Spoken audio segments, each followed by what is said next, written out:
Olá, querido amigo, tudo bem? Você aí que está nos assistindo. Olha, eu amo o dia do Natal. Eu acho uma época incrível, uma época de gratidão, uma época de prontidão, disposição, festa. Você sabe qual presente eu gostaria? Que você se inscrevesse no nosso canal. Olha, vai lá, coloca ali as notificações do sininho, se inscreva no canal, compartilhe os vídeos aqui da nossa igreja com toda a sua família. Esse é o maior presente que nós podemos ganhar de vocês. Mas nós vamos meditar agora na Palavra de Deus. Toda vez que nós meditamos na Palavra de Deus, a gente precisa orar, precisa ter um momento com o Espírito Santo. Eu queria convidar você a fechar os seus olhos e fazer uma breve oração comigo.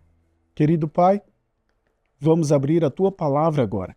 Vamos meditar no que simboliza o nascimento do Messias. O que o Senhor nos revela através da palavra. Preciosas lições que podemos aprender e praticar.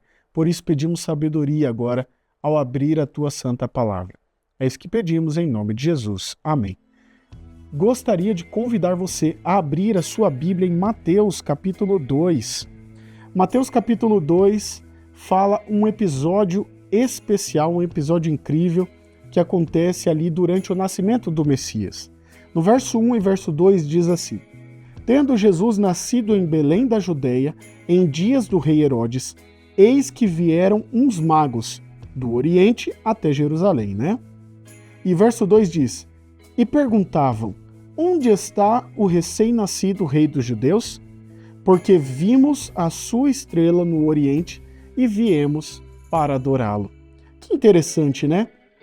Nós vamos meditar algumas questões aqui dos dois textos que nós lemos agora. A primeira questão é que Mateus ele quis enfatizar literalmente o local do nascimento de Jesus. E aqui ele diz Belém da Judeia. A primeira evidência que nós precisamos saber é que Belém da Judeia era uma aldeia cerca de 8 quilômetros ao sul de Jerusalém. Mas existia naquela época outra cidade chamada Belém, que ficava a uns 12 quilômetros ao noroeste de Nazaré.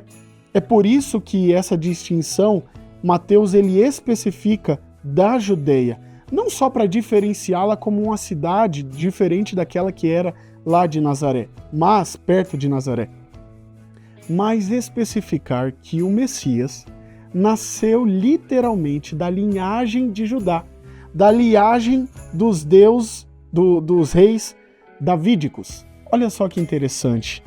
Deus ele já tinha planejado isso. Ele já sabia tudo lá no futuro, lá na frente.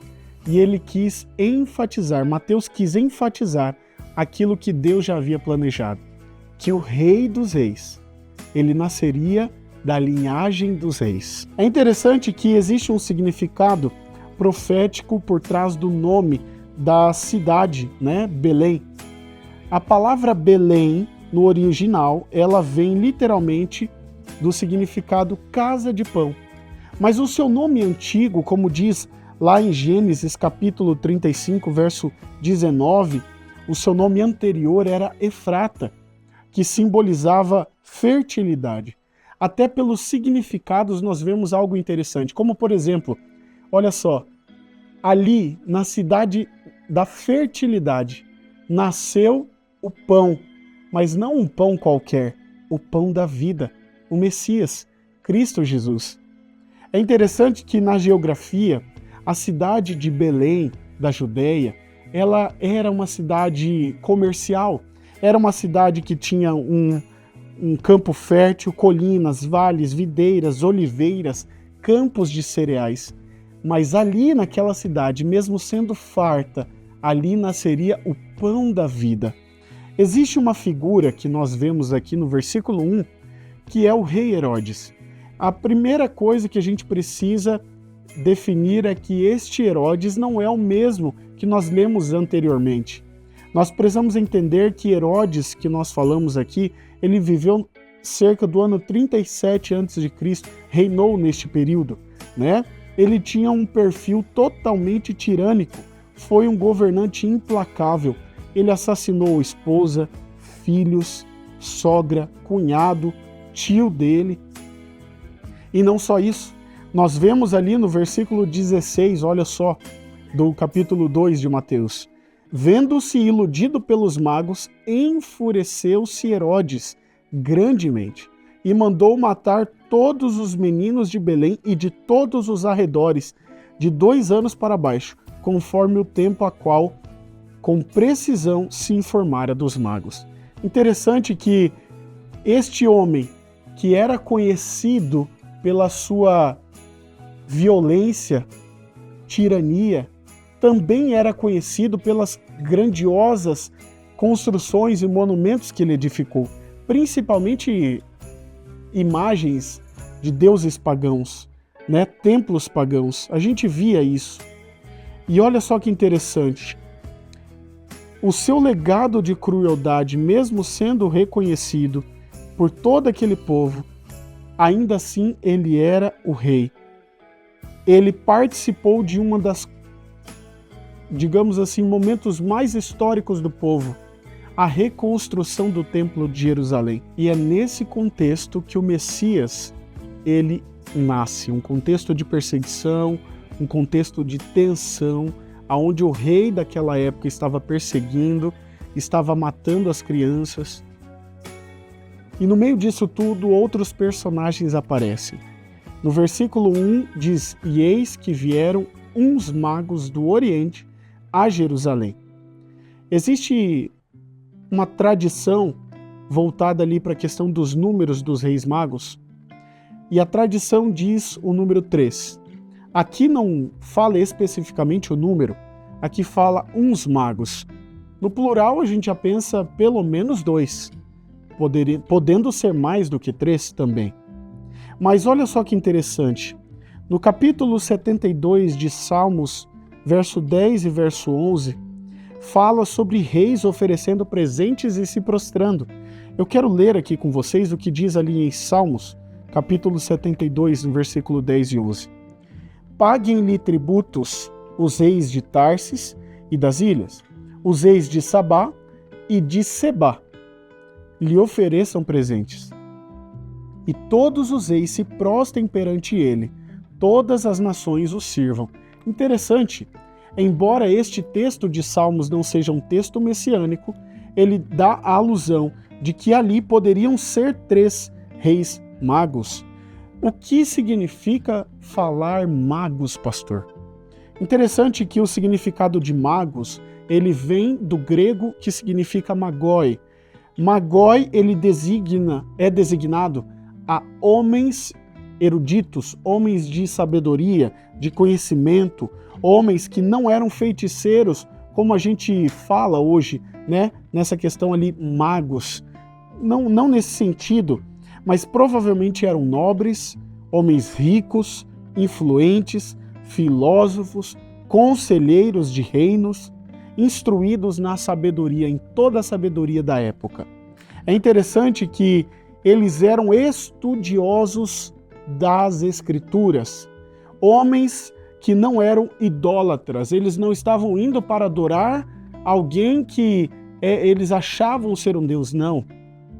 Eles estudaram a palavra de Deus, eles tinham conhecimento das escrituras hebraicas e provavelmente tinham conhecimento até mesmo dos textos de Daniel capítulo 9, por exemplo. Eles tinham conhecimento daquilo que Balaão falava lá em Números capítulo 24, verso 17, "Uma estrela procederá de Jacó."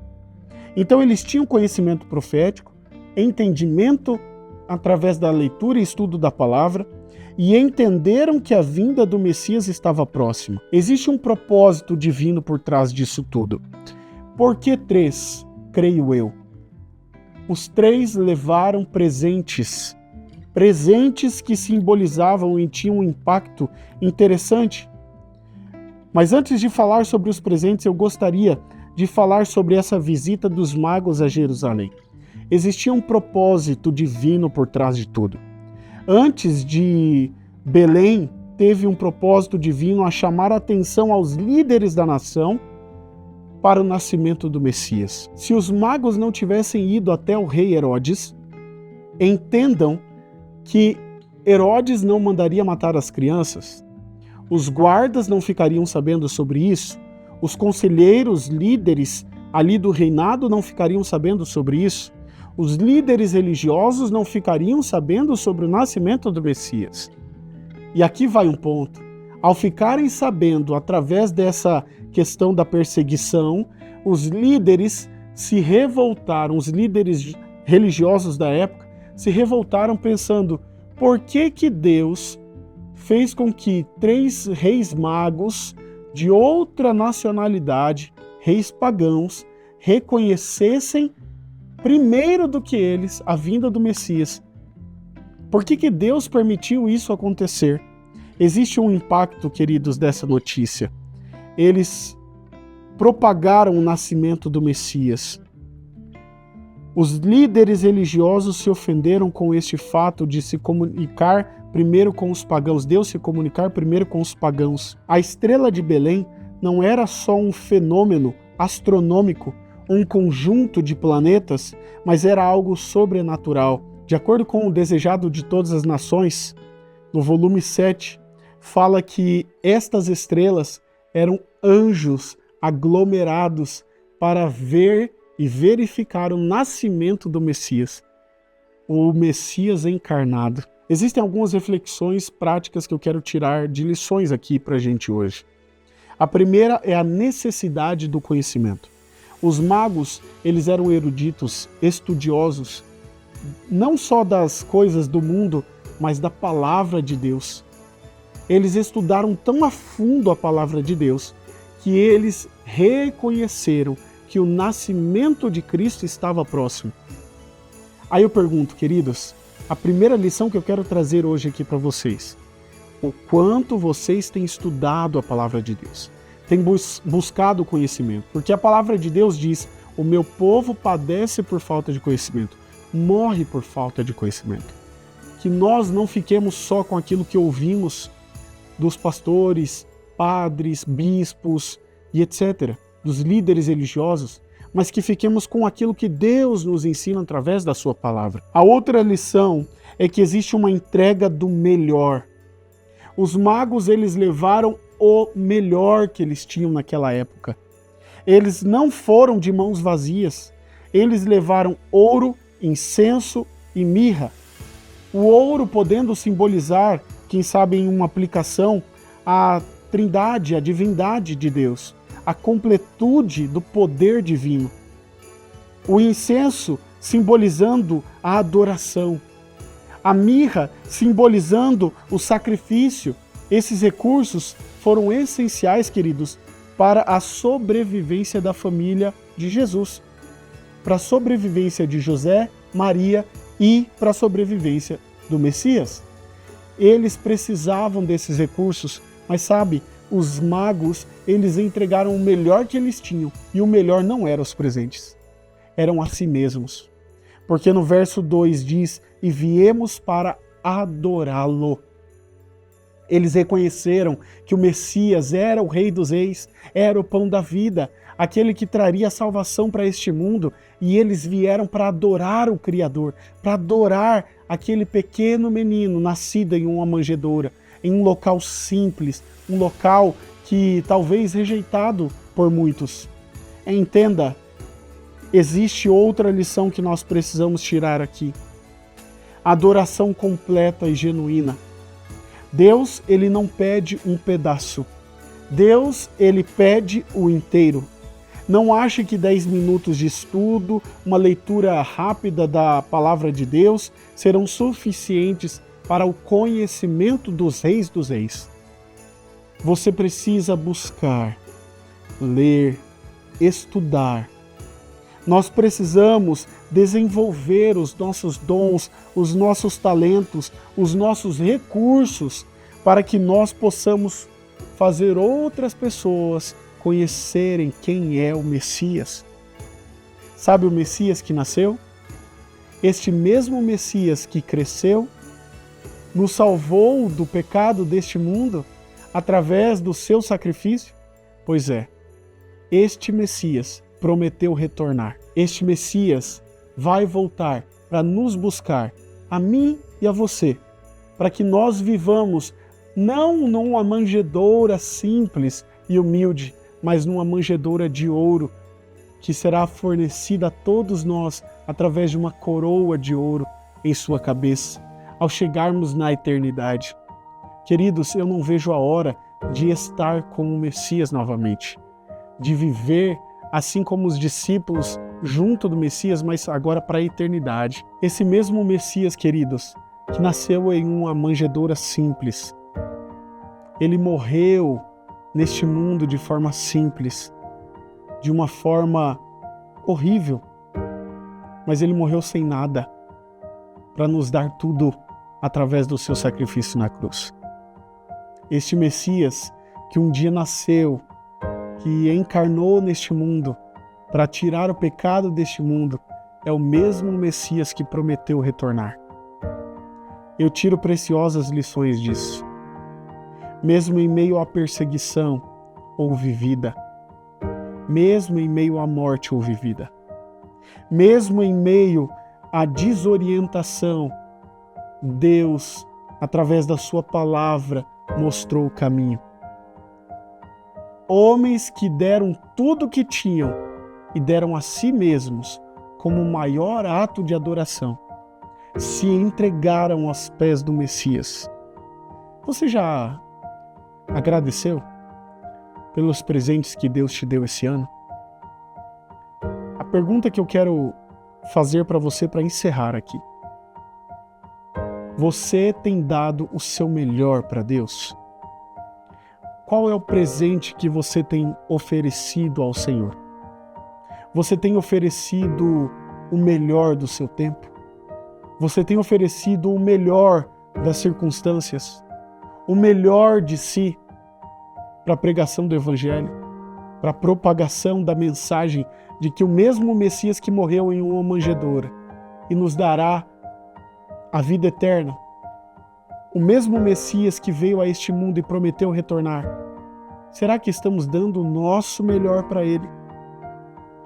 Os magos levaram o melhor que eles tinham e entregaram até a si mesmos. Deus, Ele não pede um pouquinho, como eu disse, Ele pede o todo. Deus não pede um pedaço, Ele pede o inteiro.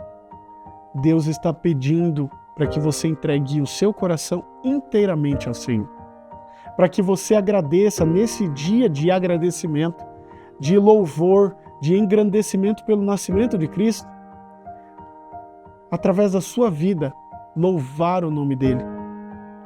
Falar de Jesus para outras pessoas. Levar um alimento a quem precisa. Não porque é Natal, mas porque é necessário. Porque é necessário nós cuidarmos uns dos outros. Jesus não diz: se vocês cuidarem dos meus pequeninos, estarão fazendo a mim.